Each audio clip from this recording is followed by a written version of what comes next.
So this is the project's first dual lab, okay, which is where we've invited young people who have been involved in the kind of individual youth lab sessions, and then providers who are involved in the service provider sessions to come together. We believe that that youth policies and employment programs will be more effective and will reach the right people if young people are involved from the very beginning. So in the development, in the design, in the promotion, and even in the delivery of the programs and policies. And so the programs that have been running with the best intentions haven't been able to kind of reach the young people who are furthest from the job market. And this project is really trying to change that. Okay, so really briefly, the EP-DeM overall objective is kind of to enable and engage young people, again, who 16 to 24, who haven't been able to access mainstream support, to express their voices and to co-deliver and co-develop projects and measures aimed at changing and influencing their own employability and education level. Okay, so in 4 different cities, we're creating a city action plan. Okay, so just a brief definition. So a city action plan, that is kind of just a set of practical actions that young people, service providers and policymakers can do to kind of change, to make the change happen and to do this. Okay, and then linked to that then what our project is aiming to is bringing young people and all stakeholders together, okay, so that we can discuss and create actions for that city action plan. And this is what today is all about.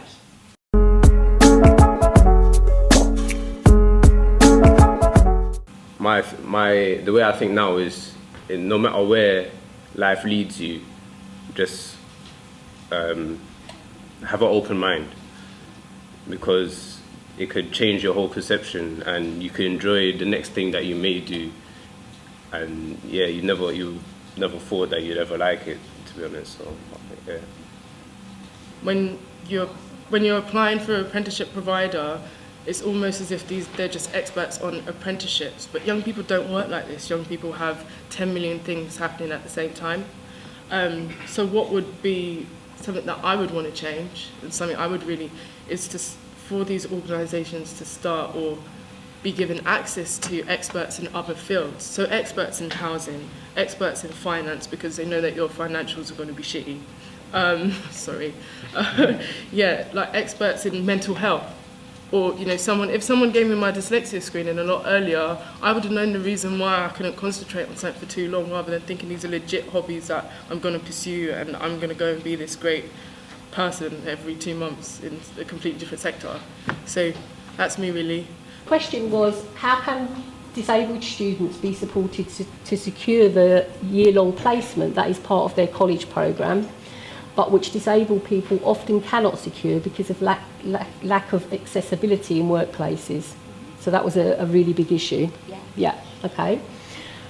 Sean, we've got DeReam, your question, just to confirm, how can providers and employers make their opportunities more visible to young people, not just being advertised through the job centre? Because the point that DeReam made is that a lot of young people are not accessing the job centre, they're not signing on.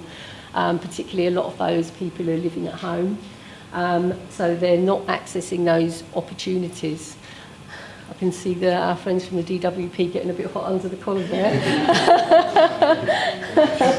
And Kelsey, just to confirm your question, so young people need support holistically, not just around their, finding a job or finding training.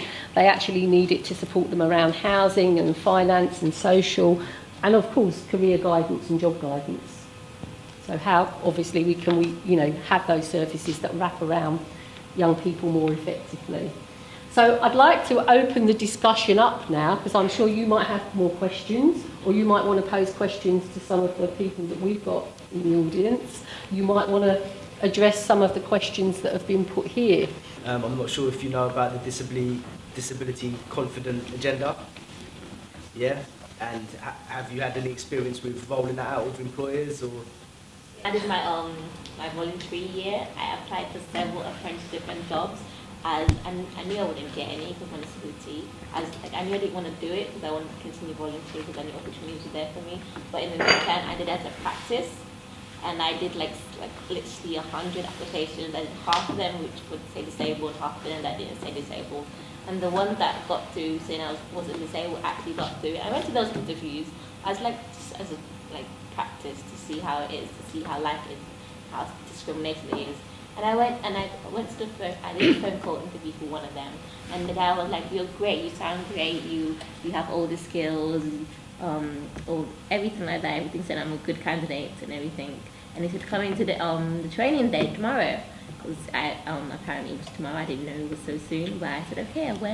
I went for the day and did the training. He said I was fine. Everything was good. I did better than some of the people that was there on the training day. Seriously, I knew by far. And then he said he would call back everyone. Never heard a phone call back from the guy. And that's it. I was like, imagine I actually really wanted and depended on that job. I would have not got it, even though I could have. It's just how life is really.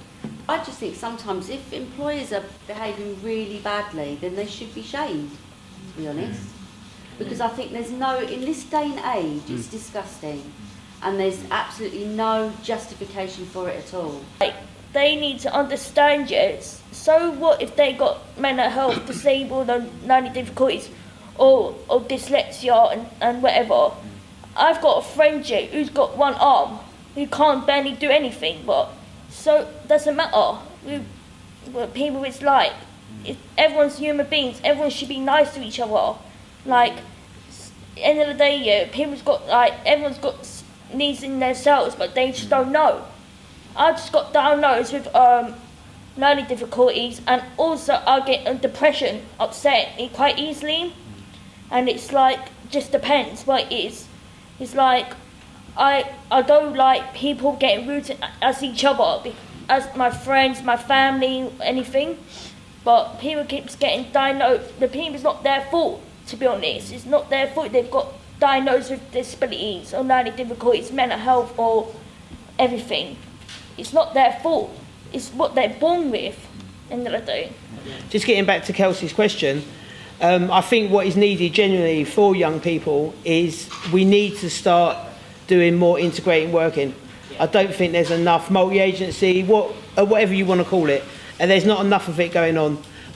Too many people are trying to work on their own, and they're burning out because they're trying to deal with all these different issues which they can't do on their own. So people just need to start speaking, I think, because if we start speaking to each other and working together, we can signpost people all round. Bex and Dareem and anyone else who's heard me speak know that I talk so much about this collective action from organisations. I've become such like a broken record. Anywhere I put my hand up, more organisations need to work together. But what was interesting, something I can't remember what I was at and what I was speaking at. Someone said it's a result of the way funding is allocated to providers. You know, what you mentioned before about getting these boxes ticked in order to get this funding. And it's almost when we're chasing funding, I say we now because I'm talking more, less like a young person, more as a City Hall person. When we're doing our jobs, we talk funding and we spend so much time chasing funding that we forget to talk to other people. We also forget that we can share resources and learn from each other. We forget to look at a report, let's say the local council has done on this issue, that would ultimately benefit our young people. And then we forget that we can then, do joint things together with our funding. We're funded through the years to do particular projects, and unfortunately, we have restrictions into what we can and can't do. So I work with 16 to 18. I know there are going to be somebody that might be 18 and a half that I can't work with, and ideally I'd want to make sure they get the services. I think in the past lots of organisations have chased the money because that's the only way they can fund the projects that they're doing. The concern that I have is that when our funding finishes in June 2018, what happens to the next tranche of needs? Because there will be needs, and that's for young people that are not in education, employment or training. There will be that group of people, and I don't know where the funding is going to going to come from.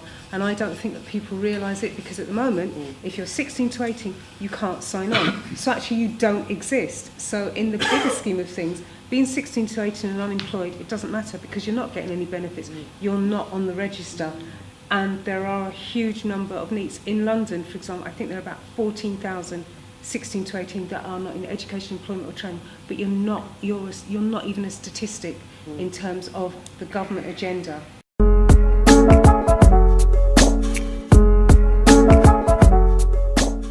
Yeah, so I was asked to talk about one specific project that we're kind of working on at the moment, which is trying to participate young people in the decision-making process. We're working with young people to try and get their views heard on how we can make it a more accessible youth space for a wider, diverse range of people. We've basically set this project in the aim to not only kind of get young people's voices included in the participatory, like, you know, moving forward with the spaces that we operate within, but we also want these 4 young people to kind of gain practical job experiences, networking opportunities. We're going to be doing report writing. They've all been given little individual projects that they're going to be working on, so they get to do project management, but all kind of through a supported kind of network of staff like me and other youth workers around. I mean, what strikes me is these are really good interventions, opportunities, help and support for young people. How can we ensure that these solutions and activities are replicated and expanded so that all young people have access to these help and support? There are lots of pupil referral units, alternative provision units that do really amazing job, but there's also some that are really awful. But I think you can't put work that Donna does in her space and other really good crews do in isolation from what society expects and from stereotypes, because I think there's an acceptance in society and from the people that govern us that there's going to be a whole layer of young people that are just going to end up in prison. That's it, boom.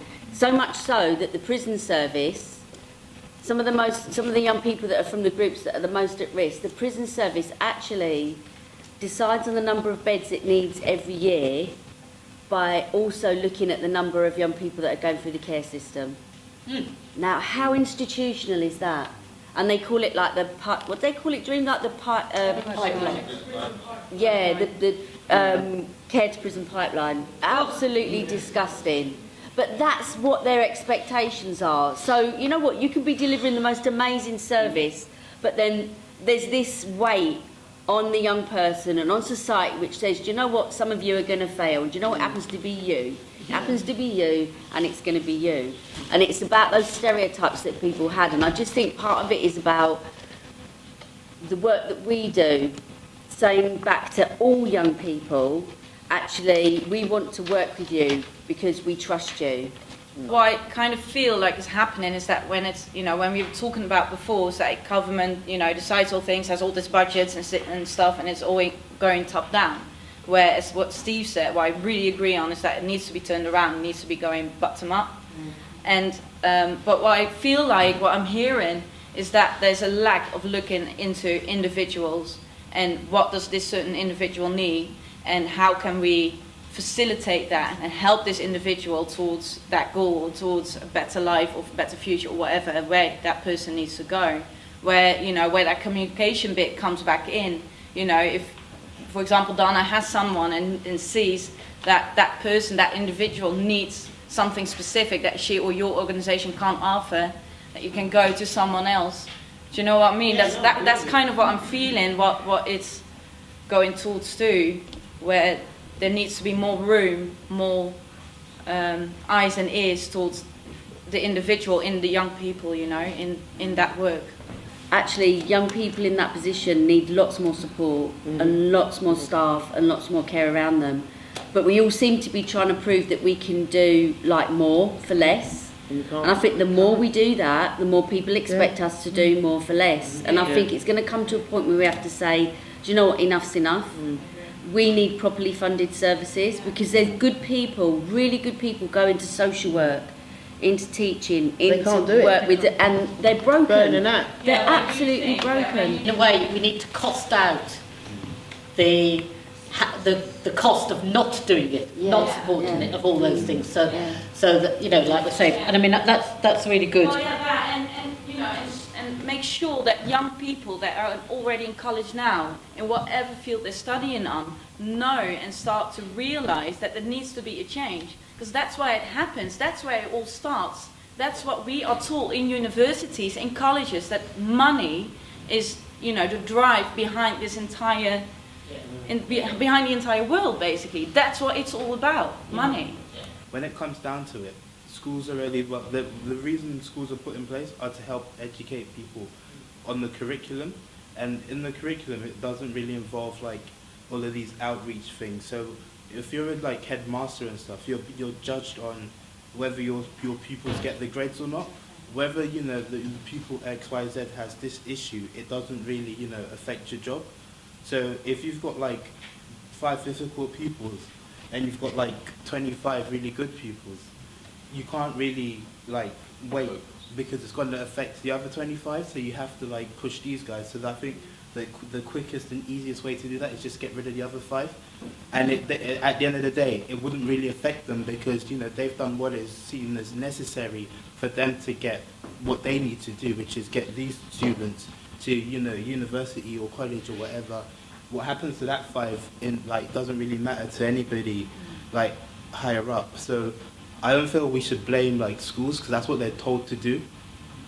I feel it's, I don't know, there should be something else, but then Support after the support in transition, it's support in schools and what that is, and identifying as well that there needs to be, schools need to have a reason to provide the support. So that needs to be kind of, it needs to be outside of the school, so that becomes part of what they do. Whether it's part of their Ofsted inspection, because I totally get that if it's not, if they're not being evaluated on it, why they're so pushed for time and for you know, stressed out it is, that gets pushed to the side. Okay, and then from an individuality as well, and a few different people said this about taking, you know, having the skills to take control of your own learning for young people. So, I mean, and that's a skill in itself, you know, learning to learn, or having those skills. So whether that, you know, when that comes in or what, but that really needs to be looked at. And I think all of this looks at that individuality. There is, there's definitely, and we didn't get time to do it, questions that have been put out there that we're going to need to take account of and look for, you know, look to address them in the next labs. But things like about the elephant in the room that you said about funding, how do we change that? Yet there does need to be funding for services, and how do we influence changing that? And then there was the question about having it bottom up. How do we, you know, how do we campaign for that? And I suppose those two are linked. How do we get young people and youth clubs and youth organisations to campaign to change that? And I think that needs to be part of the action plan of how we do it. Okay, so next steps, and this is going to be short.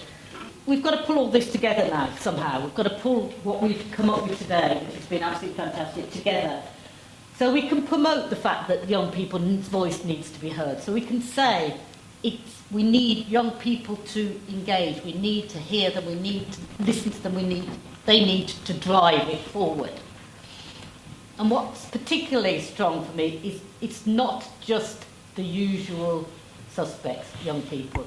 It's not just the young people that a lot of people say, oh, we consult with young people, but it's the same old, same old. It's the people who are able to always, who are often consulted, who are used to explaining what they do. Here we have people who can voice and need to voice more about what they're saying, and these are the people we need to hear. So we need to hear the people whose life chances haven't been great, who have, you know, come from all walks of life, from leprosy and, you know, disability, mental health problems, all sorts of backgrounds that have really made it kind of difficult for them to get on a level playing field with the kind who do so well easily and get jobs and careers. You know, this is what equity is about. Well, we've got one more session with young people alone and providers alone to firm up this plan. Then we'll come back together and we'll agree that this is what we want to put forward, you know, and anything else we've added to it. We'll agree, we'll put it to Europe. We'll show them what London can do. And we'll show them what all the issues are. So this network, this plan, that's the end game, okay? And then what we want to do is recognise it. And part of this project is there's going to be what's called an EU award, a European award for, I think it's called for inclusion or something like that, for young people's inclusion. The idea is that we choose something. It's going to be difficult because there's some fantastic examples of inclusive practices, but some practice is going to be recognised.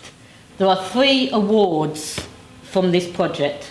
The award is €2,000 to visit one of the other cities in Europe to exchange and show your practice.